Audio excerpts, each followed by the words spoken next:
మీరు విన్నారు Vijayawada's favourite FM radio channel rainbow Krishna FM 102.2 rainbow clock 5:05 reach అయిపోయింది. మరి ఇప్పటి నుంచి 9 o'clock వరకు రెయిన్బో కృష్ణ నగరే మామ. మరి కృష్ణ నగరే మామలో ముందుగా మీకోసం ఒక ప్రోగ్రాం రాబోతుంది. మరి ఆ ప్రోగ్రాం ఏమిటంటే రెడ్ క్రాస్ సంస్థ గురించి డాక్టర్ ఎస్ మదన్ మోహన్ గారు అందించే వివరాలు మరికొద్దిసేపట్లో మీకోసం ప్రసారం అవుతాయి. Stay tune.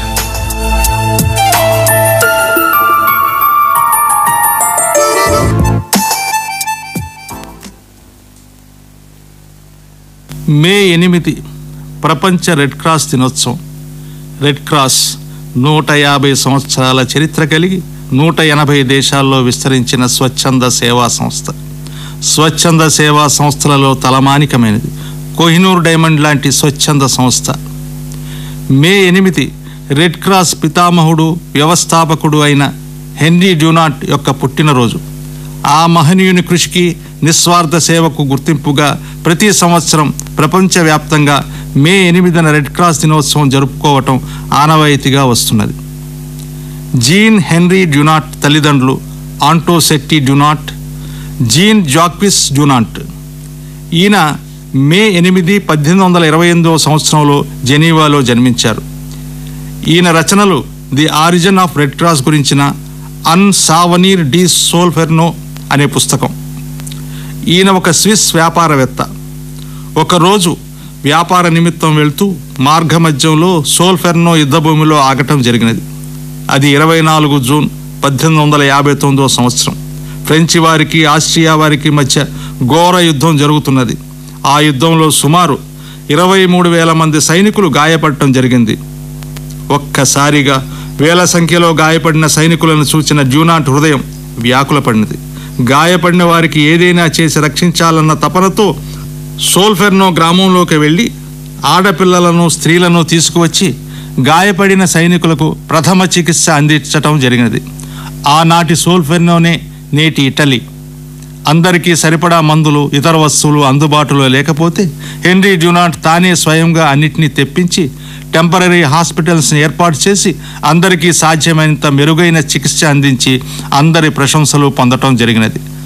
ఆయన తన యొక్క సేవలను ఇలా చేశారు. టుట్టి పొరటెల్లి అంటే అందరూ సోదరులే అని అర్థం.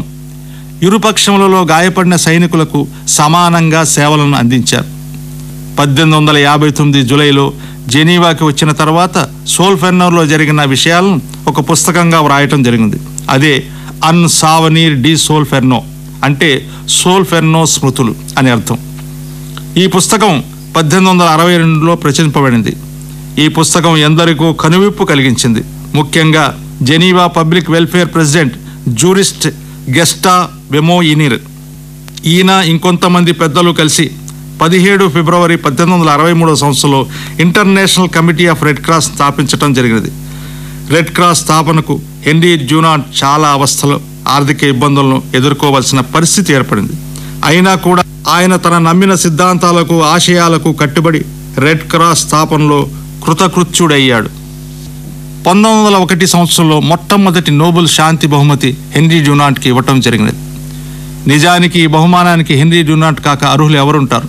కాలి నడకన అంత పెద్ద యుద్ధభూమిలో వేల మంది గాయపడిన సైనికులకు ఒంటి చేత్తో సేవలందించి అత్యుత్తమ మానవతా విలువలు కలిగిన రెడ్ క్రాస్ సంస్థను మానవాళికి లోక కళ్యాణానికి అందించిన మహనీయుడు, నిస్వార్థ సేవా తత్పరుడు ఇంకెవరూ కానరారు. అందుకే ఆ మహనీయుని సేవలను, అలాగే రెడ్ క్రాస్లో స్వచ్ఛంద సేవ చేసేవారి సేవలను గుర్తు చేసుకోవటానికి ప్రతి సంవత్సరం మే 8న మనం ప్రపంచ రెడ్ క్రాస్ దినోత్సవం జరుపుకుంటున్నాం. హెన్రీ డ్యూనాంట్ స్ఫూర్తితో మదర్ తెరీసా ప్రేమ స్వరూపానికి ప్రతిరూపంగా నిలిచి సేవలు అందిస్తున్న రెడ్ క్రాస్ కృష్ణ రాష్ట్రంలోని అన్ని రెడ్ క్రాసుల్లో తనదైన శైలిలో ముందుకు సాగిపోతున్నది. 2009 ఫిబ్రవరి 3న మన జాతీయ జెండా రూపశిల్పి పింగళి వెంకయ్య గారి జయంతి సందర్భంగా తిరంగా రక్తదాన అనే మెగా రక్తదాన శిబిరాన్ని ఏర్పాటు చేసి ఒక్క రోజులో 8,300 యూనిట్ల రక్తాన్ని సేకరించి ఒక అపురూపమైన అరుదైన రికార్డును సొంతం చేసుకోవటమే కాకుండా ఎప్పట్లో ఎవ్వరూ ఆంధ్రప్రదేశ్ రాష్ట్రం వరకు ఈ రికార్డును అందుకోలేనంత ఎత్తులో ఉన్నది. కృష్ణా జిల్లా వాసులకు రెడ్ క్రాస్ కృష్ణ అందించిన ఒక అపురూపమైన కానుక, మరిచిపోలేని మధురానుభూతి. రెడ్ క్రాస్ కృష్ణ సేవలో తనదైన శైలిలో ముందుకు సాగిపోతున్నది. ఎక్కడ అగ్ని ప్రమాదాలు సంభవించినా, అలాగే వరదలు వచ్చినా ప్రమాద స్థలికి ముందుగా వెళ్లి సహాయం అందిస్తున్నది. అలాగే స్కూల్స్లో జూనియర్ రెడ్ క్రాస్ని, కాలేజీల్లో యూత్ రెడ్ క్రాస్ని ప్రవేశపెట్టి చిరుతప్రాయం నుంచే విద్యార్థుల్లో సేవాభావం పెంపొందించడంలో తన వంతు కృషిని చేస్తున్నది.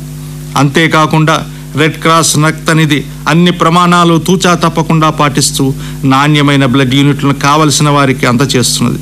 అంతేకాకుండా తలసీమియా చిన్నారులకు కావలసిన బ్లడ్ యూనిట్లను ఉచితంగా ఇస్తున్నది.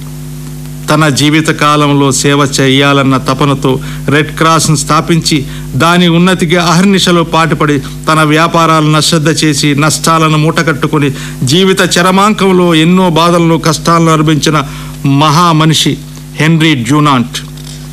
తనకు వచ్చిన నోబెల్ శాంతి బహుమతిలో ₹1 కూడా తన కోసం వాడుకోకుండా మొత్తాన్ని సేవా కార్యక్రమాల కోసం వినియోగించమని విల్లు రాసి పెట్టడం జరిగినది. అందుకే ఆయనకు నివాళిగా ఈరోజు ఎక్కువ సంఖ్యలో వాలంటీర్లు రెడ్ క్రాస్ సభ్యత్వం తీసుకుని రెడ్ క్రాస్ సేవా కార్యక్రమంలో మీ వంతు సహాయ సహకారాలు అందించాలి.